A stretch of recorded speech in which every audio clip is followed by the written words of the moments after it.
Hello friends, તમારું સ્વાગત છે ગુજરાતી રસોઈની રંગતમાં। સાંજે જ્યારે શાક રોટલી ખાવાની ઈચ્છા ન થાય ત્યારે માત્ર 15 થી 20 મિનિટમાં બની જાય તેવો બ્રેકફાસ્ટ તૈયાર કરીશું। આ બ્રેકફાસ્ટ શરીરને ઠંડક આપે તેવી દૂધી અને જુવારના લોટમાંથી બનાવીશું। આ નાસ્તો પચવામાં ખૂબ જ હળવો રહે છે અને એકદમ ઓછા તેલમાં બનીને તૈયાર થાય છે અને નાસ્તો ઠંડો થયા પછી પણ ખૂબ જ સરસ લાગે છે। વિડીયો પસંદ આવે તો લાઈક કરજો અને હજી સુધી મારી ચેનલને સબસ્ક્રાઇબ ના કરી હોય તો સબસ્ક્રાઇબ કરી દેજો। તો ચાલો રેસીપી શરૂ કરીએ। તો સૌથી પહેલા દૂધી અને જુવારના લોટનો નાસ્તો બનાવવા માટે આપણે ઘરમાં રહેલી કોઈ પણ એક વાટકીનું માપ લઈ લઈશું। હવે એક વાસણમાં એક વાટકી જુવારનો લોટ લઈશું।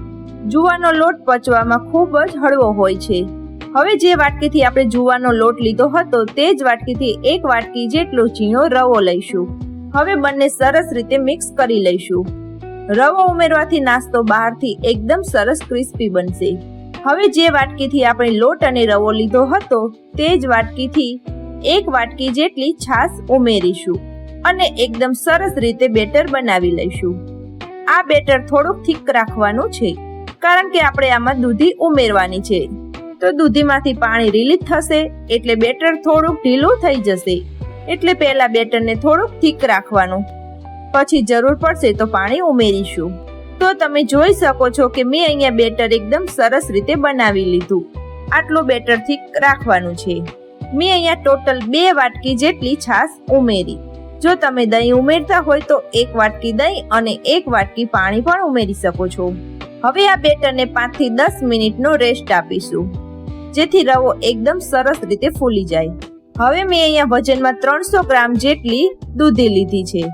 દૂધીના મેં 2 ટુકડા કરી લીધા। હવે આ રીતે આપણે તેની છાલ કાઢી લઈશું। હવે મેં દૂધીની છાલને કાઢી લીધી છે।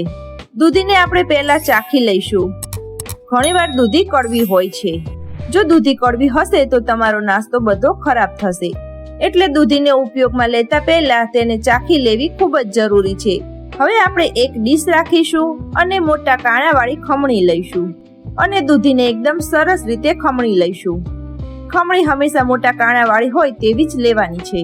જો ઝીણા કાણાવાળી ખમણી લેશો તો દૂધીમાંથી પાણી વધારે નીકળશે। હવે દૂધીને આ રીતે બધી જ ખમણી લઈશું અને દૂધી થોડી કૂણી હોય તેવી જ પસંદ કરવાની।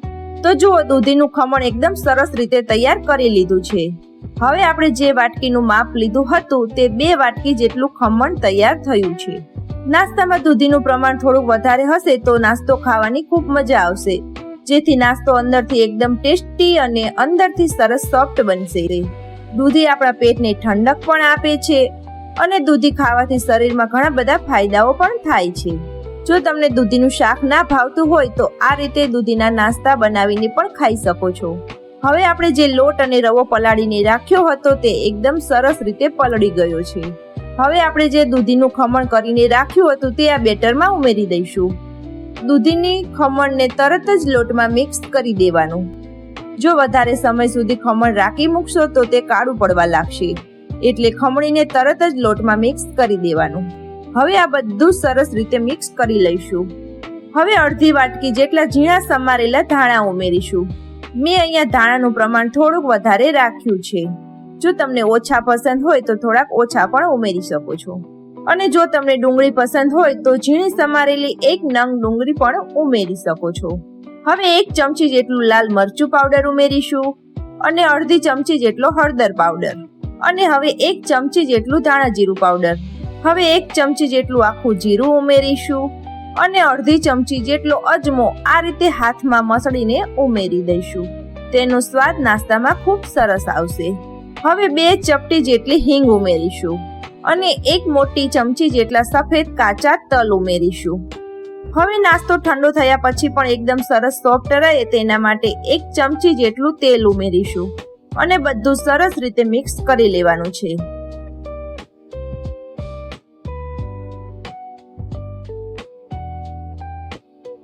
હવે આ બધા જ મસાલા આપણા બેટરમાં સરસ રીતે મિક્સ થઈ ગયા। તો જુઓ, આ રીતનું બેટર હોવું જોઈએ। આનાથી વધારે પાતળું નથી કરવાનું। જો પાતળું કરી દેશો તો નાસ્તો સારો નહીં બને, અને જો બેટર વધારે જાડું લાગતું હોય તો થોડું પાણી પણ ઉમેરી શકો છો। અને જો ભૂલથી બેટર પતલું થઈ જાય તો એમાં 2 ચમચી ચોખાનો લોટ અથવા તો 2 ચમચી જેટલો રવો પણ ઉમેરી શકો છો. આપણે આ બેટરની કન્સિસ્ટન્સી આ રીતની રાખવાની છે. હવે સ્વાદ પ્રમાણે મીઠું ઉમેરીશું અને બધું સરસ રીતે મિક્સ કરી લઈશું.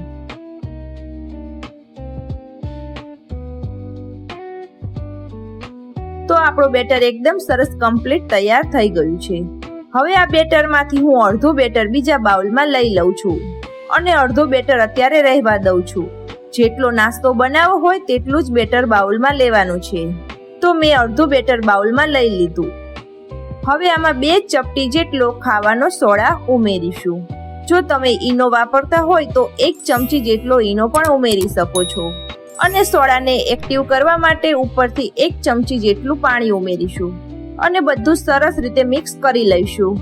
જ્યારે પણ તમે નાસ્તો બનાવો ત્યારે આ રીતને થોડુંક બેટર બાઉલમાં લેવાનું અને પછી તેમાં ઈનો અથવા સોડા ઉમેરવાના. બધા બેટરમાં એક સાથે સોડા નથી ઉમેરવાના. જો બધા બેટરમાં ઉમેરી દેશો તો છેલ્લે જતા તેનું રિઝલ્ટ સારું નહીં આવે અને નાસ્તો ફૂલશે પણ નહીં. એટલે જેટલો નાસ્તો બનાવવો હોય તેટલા જ બેટરમાં ઈનો અથવા સોડા ઉમેરવાના. તો જુઓ, સોડા ઉમેરવાથી આપણું બેટર એકદમ સરસ રીતે ફૂલી ગયું છે. હવે આમાંથી ગરમા ગરમ નાસ્તો તૈયાર કરી લઈશું. મેં અહીંયા હાંડવો બનાવવાનું જે પેન આવે છે તે લીધું છે. તેમાં આપણે 2 ચમચી જેટલું તેલ ઉમેરીશું અને તેલને આ રીતે ફેલાવી લઈશું. તેલ થોડું ગરમ થાય એટલે આખું જીરું ઉમેરીશું અને થોડાક સફેદ તલ ઉમેરીશું. હવે જે સોડાવાળું બેટર આપણે બનાવીને રાખ્યું હતું તેમાંથી 2 થી 3 ચમચા જેટલું ઉમેરી દઈશું અને એકદમ સરસ રીતે ફેલાવી દઈશું. આપણે આને એકદમ પતલું લેયર કરીશું જેથી નાસ્તો અંદરથી એકદમ સરસ સોફ્ટ અને બહારથી એકદમ સરસ ક્રિસ્પી બને. આને બહુ વધુ જાડું લેયર નથી રાખવાનું, એકદમ પતલું ફેલાવી દેવાનું છે. આ રીતે ચમચાથી સરસ રીતે ફેલાવી દેવાનું. હવે ઉપરથી થોડાક સફેદ તલ સ્પ્રિંકલ કરી લઈશું અને આને ઢાંકીને 5 થી 7 મિનિટ માટે મીડિયમ ગેસની ફ્લેમ પર કૂક થવા દઈશું. હવે આપણે ચેક કરી લઈએ તો જો ઉપરથી આ થોડુંક ડ્રાય થઈ ગયું છે. હવે તાવીથાના મદદથી સાઈડ ચેન્જ કરી લઈશું. આ રીતે પલટાવી દઈશું જેથી આપણો નાસ્તો એકદમ સરસ ક્રિસ્પી બનીને તૈયાર થાય. હવે આને બીજી બાજુ પણ 5 થી 7 મિનિટ કૂક થવા દઈશું. તો જુઓ, મેં નાસ્તાને બંને બાજુથી એકદમ સરસ ક્રિસ્પી કરી લીધો છે. ઉપર એકદમ સરસ ગોલ્ડન કલર પણ આવી ગયો છે. હવે આને પ્લેટમાં લઈ લઈશું. મીડિયમ જ રાખવાની છે. તો બીજો નાસ્તો પણ સરસ રીતે શેકી લીધો છે. હવે આને પણ પ્લેટમાં લઈ લઈશું. તો આ રીતે બધો જ નાસ્તો તૈયાર કરી લઈશું. તો મેં બધો જ નાસ્તો બનાવીને તૈયાર કરી લીધો છે. હવે આને સર્વિંગ પ્લેટમાં લઈ લઈશું. જો તમે આ માપથી બનાવશો તો 3 થી 4 વ્યક્તિને સર્વ થાય તેટલો નાસ્તો બનીને તૈયાર થશે. તો તૈયાર છે ગરમા ગરમ દૂધી અને જુવારના લોટમાંથી એકદમ ટેસ્ટી અને હેલ્ધી નાસ્તો. આ નાસ્તા સાથે મેં ટમેટો કેચઅપ સાથે સર્વ કર્યો છે. તમે આની જગ્યાએ કોઈ પણ તીખી ચટણી, ચા, કોફી અથવા દહીં સાથે પણ સર્વ કરી શકો છો. તમે પણ ઘરે ચોક્કસથી ટ્રાય કરજો.